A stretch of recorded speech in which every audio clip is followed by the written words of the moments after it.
Ginataang bilo-bilo. Praise God. Share ko lang, God comforted me sa simpleng bagay na to, no? Kanina, galing ako na nanay, and then sabi niya, naalala ko po na favorite niyo po yun. So, binilan ako ng nanay. So, thankful lang ako sa Lord, and nung pagsakay ko na bigla ako nakaramdam ng comfort, ng saya, no? I just realized na minsan nakaka-focus tayo sa mga tao or sa mga bagay na nagkakos ng negative emotion sa atin, and with that, no, sa madali or mabilis tayo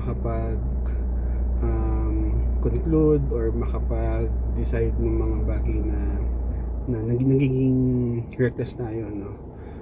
Kung ano yung mga naiisip natin, pero ang bilis, natuwa lang ako dun sa kung paano ako na-comfort ng Lord sa simpleng ginataang bilo-bilo na God reminded me na may mga tao talaga, may mga taong ginagamit ng Lord to remind us and to comfort us, no?